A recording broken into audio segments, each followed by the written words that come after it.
From DB, he asks, unrelated and just joined the live chat, are there any plans for a Switch Fish Pro?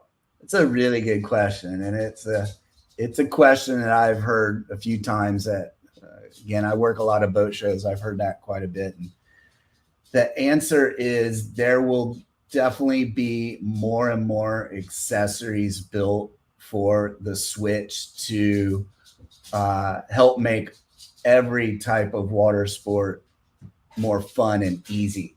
And fishing is one of those. So there will definitely be more Link or Link Light type accessories uh, to make that boat more versatile, including fishing. A Switch Fish Pro model, not sure about that, but there will definitely be accessories.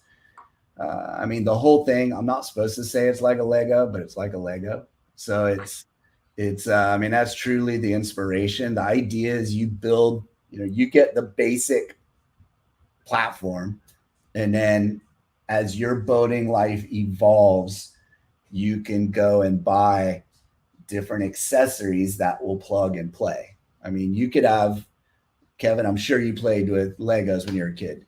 If you still had that set, you could buy a Lego today and snap it on that 30-year-old kit, and it'll fit and work. That's kind of the idea of the Switch. Like, you have the basic play box, whatever you want to call it, and you can constantly add to it as life evolves.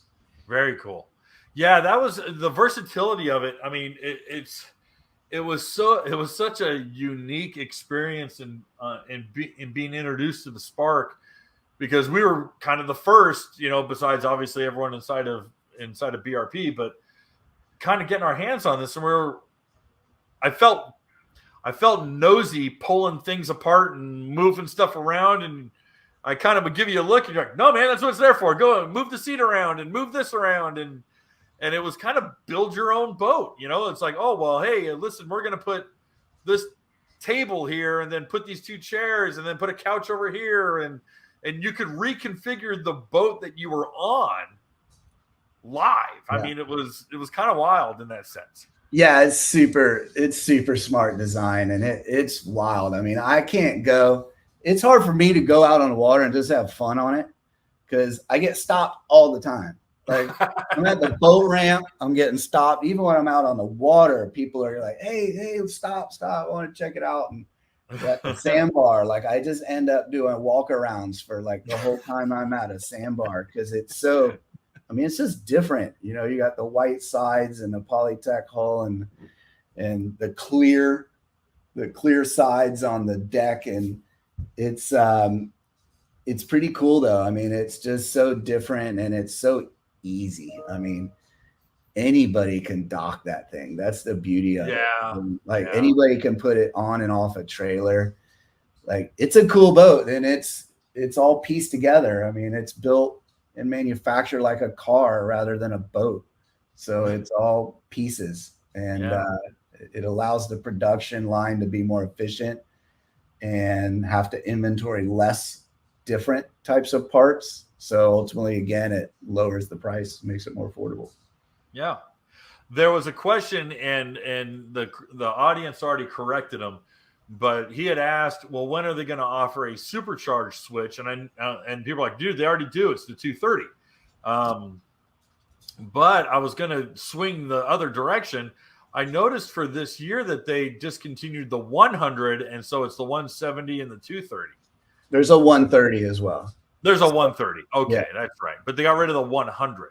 Yeah, that was more of kind of an entry point sort of thing. Well, it was more to streamline the engine families. Okay. So, I mean, it was basically the same engine, just detuned, but it's a different SKU. So it's really just being more efficient from that standpoint. But as far as going to like a 300, no, it's a pretty small percentage that wants that. And again, we want to still have that good balance of being able to spend more time on the water. And you go with a 300, they're a little thirstier. Yeah. Hey guys, thanks for hanging out. This clip was taken from our weekly podcast that we record here every Sunday night at 8 p.m. Eastern Standard Time. If you want to watch the whole video, you can go to the Watercraft Journal's YouTube channel, go to playlists, and then click on live sessions. You're going to see it there. Otherwise, go ahead and leave a like, a comment, and definitely subscribe to the channel. It helps us grow. And again, thanks again for watching our videos, and we hope to see you soon.